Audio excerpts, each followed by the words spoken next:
waa Washington laanta afka Soomaaliga idaacada VOA oo aad ka dhageysataan muujadaha gaagaaban ee hirarka efemyada magaalooyinka qaar caalamka oo dhan waxaad nagala socotaan boggeena voasomali.com.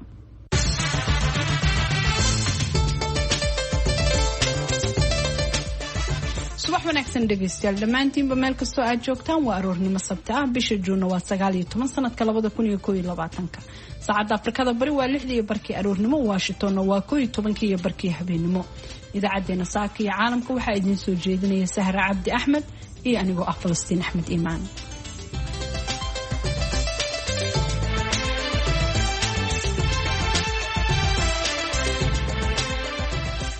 marka kana soo khudbad taariikhda jeediyay 64 markii xorriyadda waddankaas dhowr bilood qaatay kadib wuxuu Afrika u baaqay waliba uu ka codsaday inay gurmad u soo diraan oo laga soo gaaro dadkiisuna ay gaajo u dhimanayaan. dowladda Soomaaliya markaas waxay u dirtay Zambia mucaawino gaar ahaan dad khibrad leh oo ka caawiya sidii waddankaas wadooyinka loogu dhisi lahaa dadkoodana maaragtay technicalka waxyaalaha farsamada wax laga talaa Soomaaliya marka shirkadaha waxay ka deganayeen marka Dar es Salaam. kaasi waxa uu ahaa Saciid Muuse Daahir oo ka waramaya xiriirka uu Kenneth Kaunda uu la lahaa qaaradda Afrika gaar ahaan Soomaalida waraysi ayaanu idinkaga haynaa. qodobada kale ee idaacadeena aad ku maqli doontaan waxaa kamid ah 18 bisha Juun oo loo yaqaano Juneteenth ayaa loo aqoonsaday maalin dalkan fasax ka ah oo lagu weyneynayo markii la soo afjaray adoonsigii ka jira Mareykanka. dhalinyaro Soomaali ah oo abaalmarin lagu guddoonsiiyay Sweden ciyaarihii iyo qodobo kale marka horese ku soo dhawaada warkii caalamka iyo Sahra Cabdi Axmed. beesha caalamka ayaa u dirtay fariin culus jimcihii shalay militariga dalka Myanmar ayagoo ku dhaleeceeyay inay la dagaalamayaan dadka shacabka ee dibadbaxyada ka dhigaya dalkaasi ee ka soo horjeeda ayaga xukunkooda. qaraar lagu ansixiyay golaha amniga ee qaramada midoobay oo cod u qaadeen 119 dal hal dalna uu diiday oo ah dalka Belarus ayaa waxaa ka aamusay 36 kamid ah xubnaha golaha. wadamada xubnaha ka ah golahaasi ayaa waxay ku baaqeen in la joojiyo rabshadaha isla markaasina la qiimeeyo rabitaanka dadka shacabka sida ku cad doorashada November. waxayna ku baaqeen in dib loogu laabto dariiqii dimuqraadiyadda iyo sii deynta maxaabiista siyaasadeed iyo dhammaan kuwa xaaladaha degdega ah lagu soo rogay wixii ka dambeeyay bishii Febraayo 1 markii xukunka ay la wareegeen maamulka militariga uu gacanta ku hayo.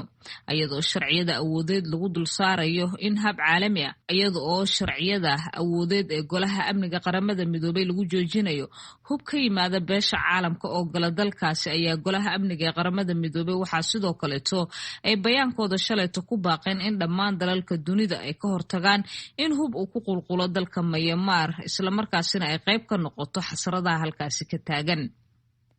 deeqaha lacageed ee la siiyo Taalibaanta Afghanistan ayaa ku soo kordhaysa gobolada xuduudda Pakistan dalkaasi uu la wadaago iyadoo kooxdan xagjirka ahna ay xoojinayaan weerarada ka dhanka ah ciidamada Afghanistan ka hor inta Mareykanka uu ka soo bixin dalkaasi sida VOA-da ee la wareejiyo ku dhow iyo goobjoogayaal ku sugan dhulka dalkaasi ay u sheegeen. waxaa la sheegay in lacag ururinta Taliban ay ka socoto qaybo kala gedisan oo Pakistan ah. mid kamid ah dadka deegaanka la yiraahdo Duki oo kamid caasimada gobolka Balochistan oo 148 kilomitir xagga bari ka xigta gobolka Quetta ayaa waxa uu sheegay VOA-da in Taalibaanta Afghanistan ay la nool yihiin kooxaha dhuxusha ka qoto ama ka shito dhulkaasi buuraleyda ah. waxa uuna sheegay in magaalooyinka suuqyada ay u soo degaan ayaga oo ka qaata dadka 5,000 ilaa 10,000 oo lacagta Pakistan ah oo u dhiganto ilaa 50 ilaa 70 doolarka Mareykanka ah.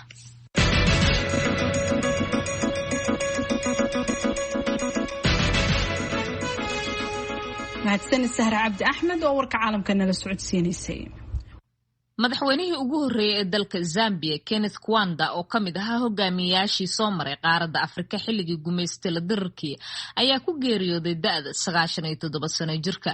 Kenneth Kaunda oo loo yaqaano aabaha Zambia ayaa dalkaasi xukumayay sanadkii 1964 markii xorriyadda dalkaasi Ingiriiska uu ka qaatay ilaa iyo sanadkii 1991. dowladda Zambia ayaa sheegtay in Kenneth uu galabnimadii Khamiistii ku geeriyooday isbitaal ku yaala magaalada Lusaka ee caasimadda dalkaasi. Kenneth ayaa la sheegay in uu xiriir aad u wanaagsan uu la lahaa Soomaaliya isla markaasina uu booqday. Haddaba Siciid Muuse Daahir oo ku noolaa dalkaasi Zambia lana kulmay Kenneth Kwanda balse hadda degan magaalada Toronto ee dalka Canada ayaa u warramay wariyaha VOA ee Canada Xuseen Nuur Xaaji. Ugu horreyntiina Siciid waxa uu ka jawaabay su'aal ahayd sida qaaradda Afrika ay u aragto geerida Kenneth. xuseen waad mahadsan tahay. mar kale qaaradda afrika waxay weyday mid ka mid a hogaamiyaashii soo maray xilligii ay qaaraddu halganka ugu jirtay inay ka xoroodo gumaystayaashii reer yurub. Kenneth Kaunda wuxuu ahaa ama uu la mid ahaa sida hogaamiyaashii hore afrika sida Jamaal Cabdinaasir iyo Nelson Mandela iyo Kwame Nkrumah iyo Julius Nyerere. dadka reer Zambia runtii Kaunda waxay u yaqaanaan father of the nation ama aabihii qaranka. qofka reer Zambia ee maanta 70 jirka ah wuxuu garaadsaday Kaunda oo Zambia xukumaya. marka waxay ku indhaqaadeen ay ku garaadsadeen Kaunda oo Zambia xukumaya. wuxuu runtii wax weyn kusoo kordhiyey waddanka Zambia oo markaas ka xorooday gumaystaha Ingiriiska 1964. waddankaas oo marka go'doona 8 dal oo Afrika ku yaala xuduud la leh bad aan lahayn ayuu hogaamiyey. runtiina waxa weeye wuxuu salka u dhigay sidii uu horumar u gaarsiin lahaa Zambia. gaar ahaan inuu uga faa'iideeyo sidii loo soo saari lahaa macdanta waddankaasi qaniga uu ku yahay. waxaan ognahay 75% kobarka dunida waxay ku jirtaa Zambia iyo Zaire oo labadaba xuduud leh. marka runtii reer Zambia waxay uga dhigan tahay qaaradda Afrikaba hogaamiye weyn oo runtii miisaan leh oo qaaraddu weyday. si gaarna waxa weeye waxay u taaban doontaa wadamada koonfurta qaaradda Afrika. waa tahay Siciid, waxaa la sheegaa in Kenneth Kaunda uu xiriir wanaagsan la lahaa Soomaaliya. bal taa wax nooga taabo. xiriir fog oo weyn oo qoto dheer oo Afrikaanka kale marka la fiiriyo Soomaaliya si gaar ah ayuu xiriir la lahaa. xiriirkaasoo kasoo bilaabmaya markii waddankaasi uu xorriyadda ka qaatay gumaystaha Ingiriiska 1964 bishii Oktoobar. waxaan ognahay markaas Soomaaliya waxaa ka jirtay dowlad dimuqraadiya. markii Zambia ay xorriyaddeeda qaadatay waxaa cunaqabatayn saaray governorkii haystay markaas waddankii la oran jiray Rhodesia, waddanka hadda maanta la yidhahdo Zimbabwe. awalna hal dal bay isku ahaayeen waa la kala jara. markii Zambia ay xorriyaddeeda qaadatay Rhodesia ninkii haysto la oran jiray Ian Smith, Soomaalidu heeso badan bay kaga hadashay ninkaas oo ku jira sugaanteeda ku jira iyo gabayadeeda. Ian Smith baa marka wuxuu saaray cunaqabatayn gaar ahaan railwayga oo ah xadiidka tareenka Harare iyo Lusaka isku xira in aan Zambia waxna ula geli karin waxna aysan ka soo bixi karin. marka Kenneth Kaunda khudbad taariikhi u jeediyay 64 markii xorriyadda waddankaas dhowr bilood qaatay kadib wuxuu Afrika u baaqay waliba uu ka codsaday inay gurmad u soo diraan oo laga soo gaaro dadkiisuna ay gaajo u dhimanayaan. dowladda Soomaaliya markaas waxay u dirtay Zambia mucaawino gaar ahaan dad khibrad leh oo ka caawiya sidii waddankaas wadooyinna loogu dhisi lahaa dadkoodana maaragtay technicalka waxyaalaha farsamada ah wax laga talaa. Soomaaliya marka shirkadaha waxay ka deganayeen marka Dar es Salaam. Zambia markaas dekada ugu dhow uga soo deegi karaan waxay Dar es Salaam. halkaas marka ka tagayro kabaniyo badan oo Soomaaliya gurmad u fidiyo dowladda Soomaaliya si weyn bay u gaarsiisay. marka xiriir gaar ah uu ka sheekeyn jiray dadkiisana mar walba waxa weeye uu uga sheekeyn jiray. Siciid, waxay warantaa bal Zambia Soomaali badan ku nool oo ilaa hadda dadka Zambia waxa la sheegaa Soomaalidu inay aad u jecel yihiin. laftaada halkaasaad ku noolaan jirtay, waxaad la kulantay Kenneth Kaunda madaxweynihii hore Zambia. bal qof nooceeb u ahaa iyo Soomaalida Zambia lafteedu ku sugan sidee buu u arkayay? runtii wuxuu isu arkayay horta hogaamiye weyn oo Afrika ah oo ka haray raggii hore. Soomaalida si gaarna saaxiib buu lahaa. marka uu ku garto qof Soomaaliya inaad tahay runtii si gaar ah ayay dareen u gelinaysay.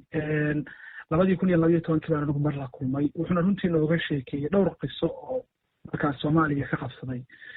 arrintaas xilliga gurmadka 77kii dowladdii kacaanka markii waddanka haysatay maruu Soomaaliya tagay oo booqday. aad buu runtii Soomaalida si gaara iyo laxo gaara u tusi jiray. ugu dambeyntii dadka reer Zambia Kenneth Kaunda waxay u yaqaanaan aabaha Zambia. maxay tahay waxyaabahaas leedahay way ka barteen oo way ku degnaan doonaan kadib dhimashadiisa adoo isoo koobaya? runtii waxyaalo badan baa lagu xasuusan karaa. wanaag iyo xumaanba runtii labada dhanba waa la oran karaa. waxyaalaha fiican lagu xusuusan karo infrastructure-ka waddanka ayuu runtii wax weyn ka qabtay gaar ahaan inuu si weyn u qaabeeyey warshadaha iyo wax soo saarka waddanka Zambia. kaasi waxa uu ahaa Siciid Muuse Daahir oo ku noolaaday dalka Zambia muddo laakiinse waqtigan degan dalka Canada waxa uu ka waramayay taariikhda iyo qofka uu ahaa madaxweynihii dalkaasi muddada dheer soo xukumayay ee geeriyooday Kenneth Kaunda toddobaadkan. Wuxuu u waramayay wariyaha VOA-da Xuseen Nuur Xaaji oo Canada kula kulmay.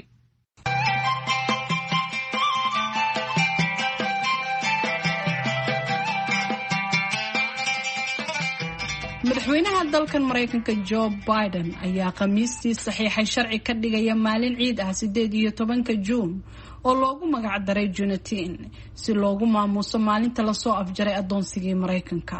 Wareegtadan ayaa madaxweyne Joe Biden markii uu saxiixayay waxaa goobjoog u ahaa qaar ka mid ah xubnaha labada aqal, waxaana tani ay tahay taariikh qormaysa oo wax ku ool u ah in lagu xasuusto taariikhda dadka madowga ah ee u soo halgamay in xor ay noqdaan dadka African Americanka ah sida dadyowga kale ee cadaanka ah.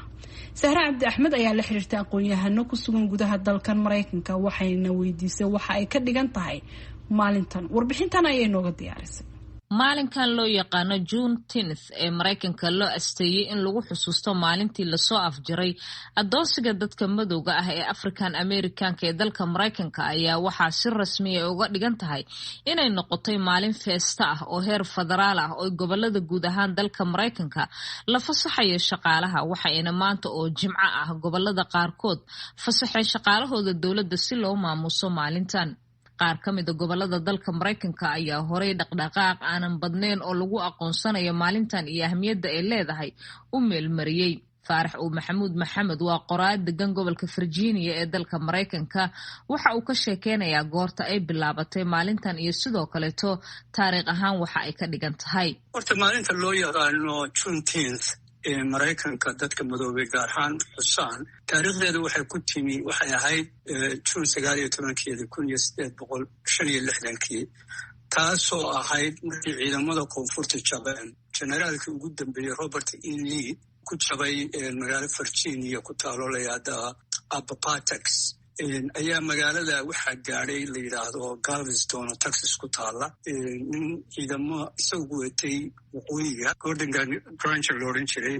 markuu halkaa gaadhay ciidamo dadkii madowga ahaa ee Galveston deganaa lamay socon ilaa waqtiga communication iyo xiriir ma jirin in la mamnuucay oo la jabiyey ciidamadii koonfurta ee adoonsiga aaminsanaa. marka may ogeyn in maaragtay dadkii ay xoroobeen dadkii walaalahooda madowga ahaa ama waqooyiga ama xagga dhinacyada kale Mareykanka ku deganaa inay xoroobeen.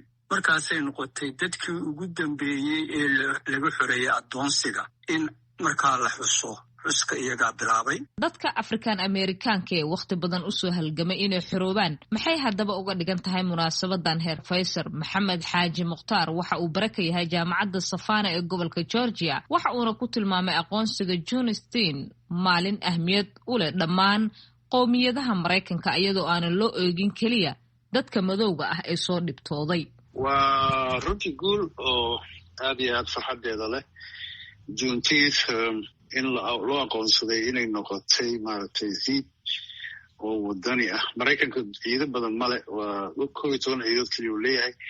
tanaa uu noqon doonto tii 12aad marka oo wadani ah oo dadku ay wada fasax yihiin oo ay dabaaldegayaan siday ugu dabaaldegaan ciidda madax banaanidooda iyo gobonnimadooda July 4th aan nagaba fogeyn. Mareykanka madow keliya ma aha, inkastoo madowgu u tahay maalintii madowga la xoreeyey. madowga yani Juneteenth waa 19 June bay ku hagaagsan tahay.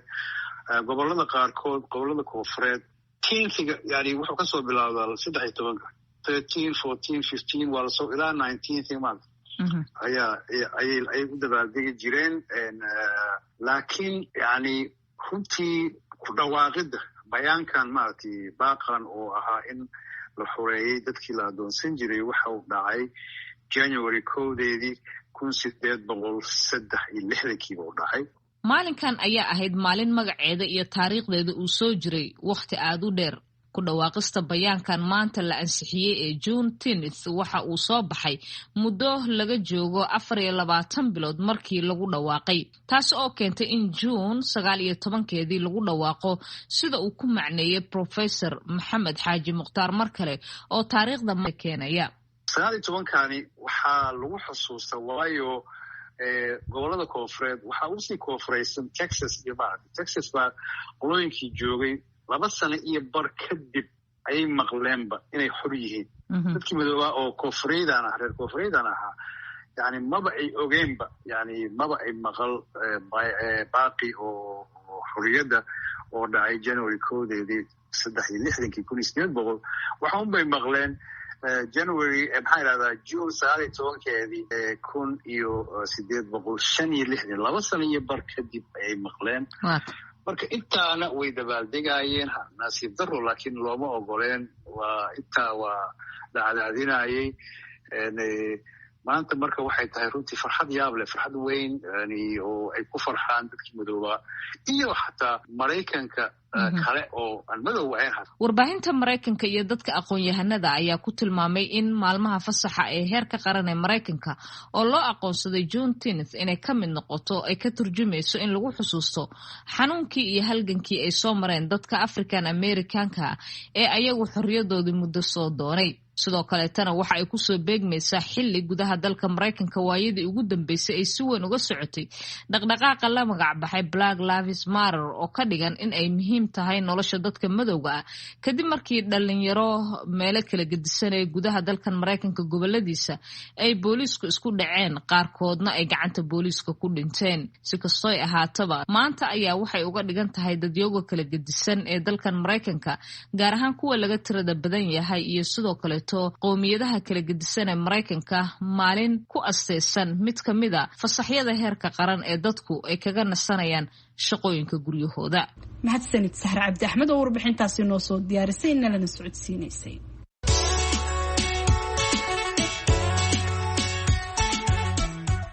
akademiyadda Raoul Wallenberg oo ku taala dalka Sweden kana shaqeysa xuquuqda aadanaha iyo sinaanta sidoo kale tan wax ka qabata howlaha la xiriira hogaaminta tolmoon waxbarashada dhiirigelinta dhalinyarada iyo hal abuurka ayaa sanadkan 13 dhalinyaro ku nool Yurub waxay u garteen in la siiyo abaalmarin iyo aqoonsi shaqada ay ka dhex qabtaan bulshada.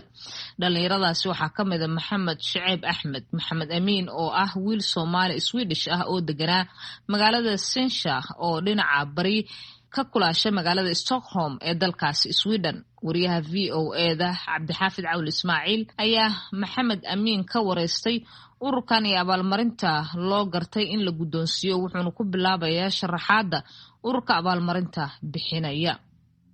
akademiyadan waa akademiyad walaalo loogu magac daray diblomaasi Swedish ahaa oo caawin jiray dadkii dhibaatooyinku kala kulmay dagaalkii labaad ee adduunka.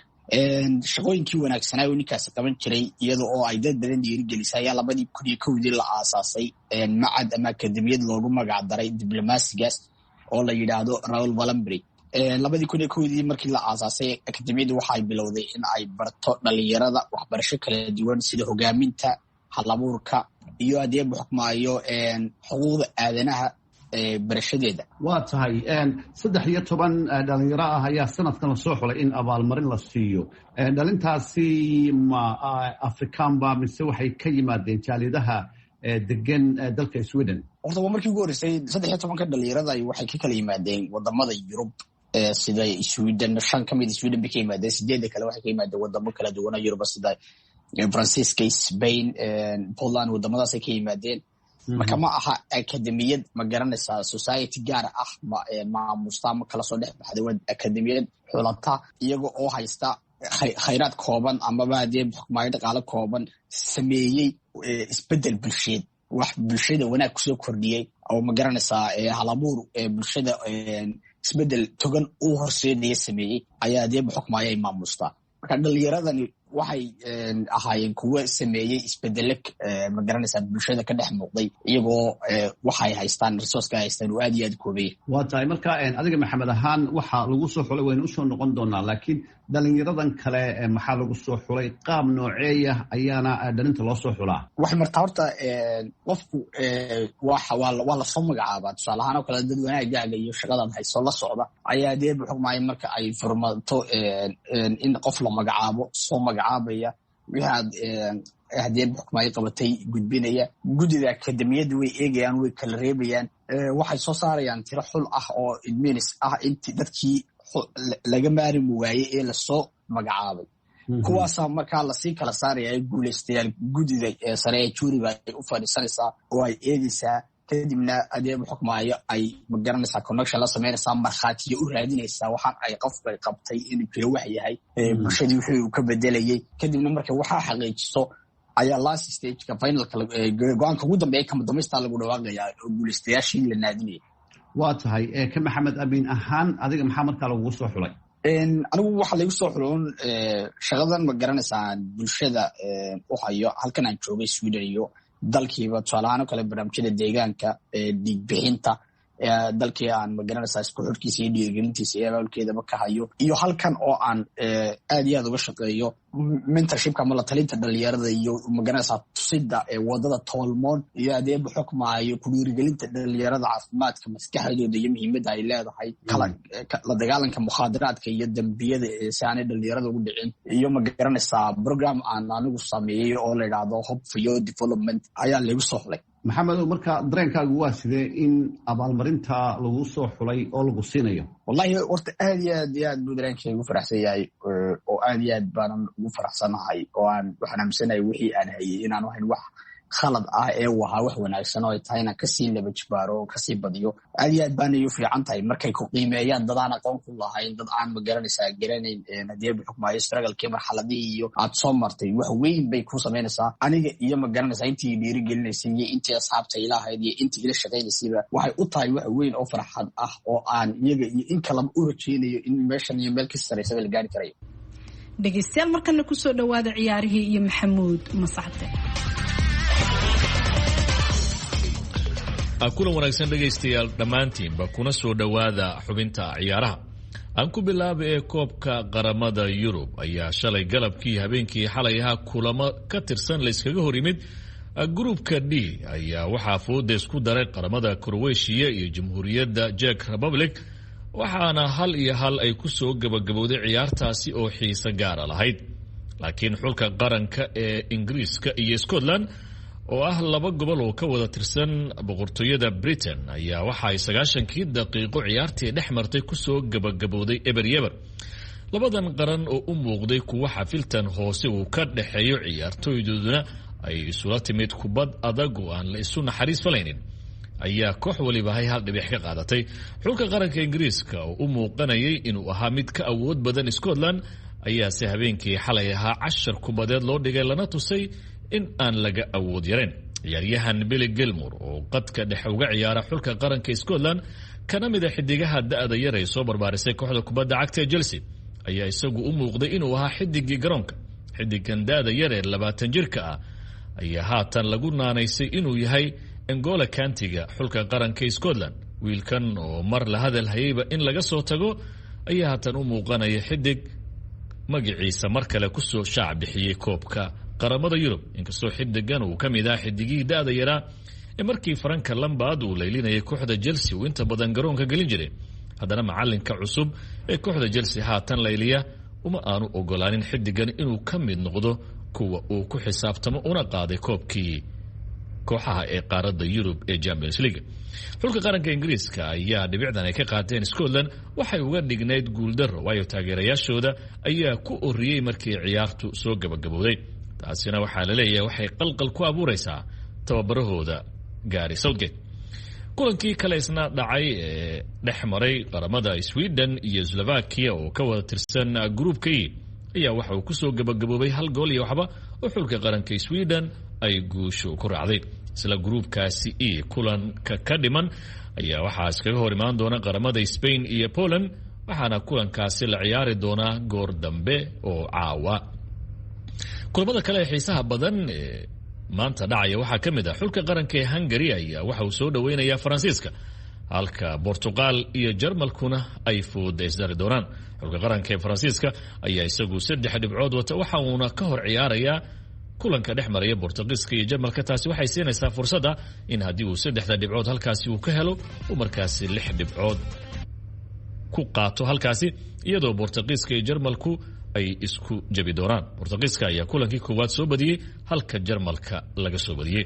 dhinaca iyo haddii aan jaleeco koobka qaramada ee qaarada Latin America goor dhoweyd waxaa soo gabagabay kulan dhex marayay qaramada Argentina iyo Uruguay. Xulka qaranka Argentina ayaa 1 gool iyo waxba kaga badiyay xulka qaranka ee Uruguay. ciyaaryahan Guaidan Rodriguez ayaana goolka guusha u saxay xulka qaranka ee Argentina. kubadaasina waxaa u dhigay ciyaaryahan Lionel Messi, halka Chile iyaguna ay 1 gool iyo waxba kaga soo badiyeen xulka qaranka ee Bolivia. Uruguay ilaa ay hadda 1 kulanna ma aanay guulaysanin labadii kulan ay ciyaartay. Waagaag dhageystayaal guud ahaan baa xubinta ciyaaraha idaacadda Saaka ee caalamkana inta ayaan ku soo koobayaa tan iyo kulan dambe. waa mascado idila sida iyo nabadgelyo.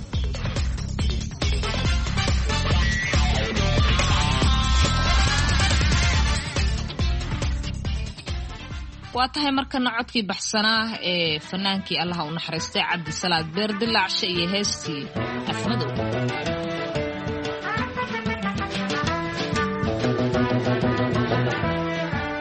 udgoonkooda keemaha ubaxyo mankoodiyo badka iyo doogaba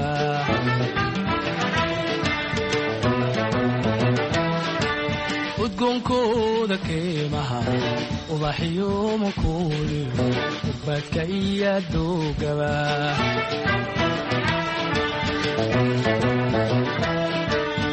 ama farow abeeriyo gari aad u naaxiyo ama farow abeeriyo gari aad u naaxiyo maroodiga af madow iyo ugaar joogta waamo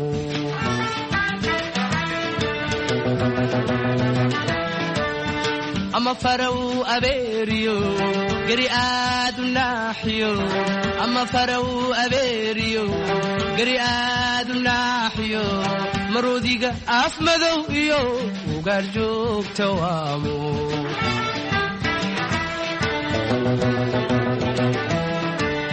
araggaagu inan yahay wuxuu iiga dhigan yahay ogadii kismaayo kama boganin eegmada araggaagu inan yahay wuxuu iiga dhigan yahay ogadii kismaayo kama boganin eegmada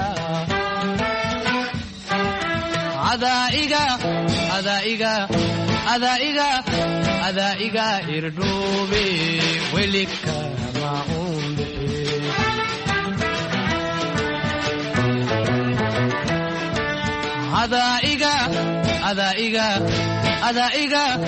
adaiga irdhoobe welika maunde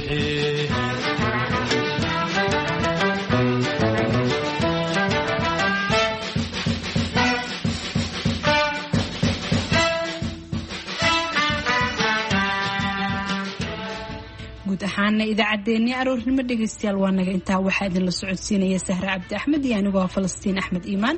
intaan mar kale kulmi doono nabadgelyo.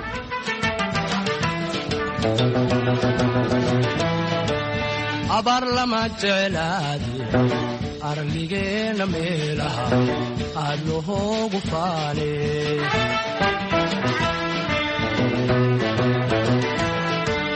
abar lama jeclaadi arligeena meelaha aad loogu faane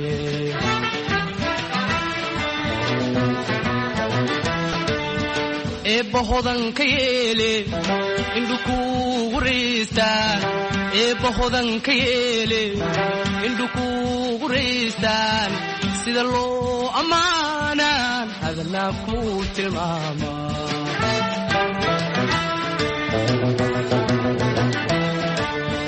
eebba hodanka yeele indhu kuugu riistaan eebba hodanka yeele indhu kuugu riistaan sida loo ammaana adna ku tilmaama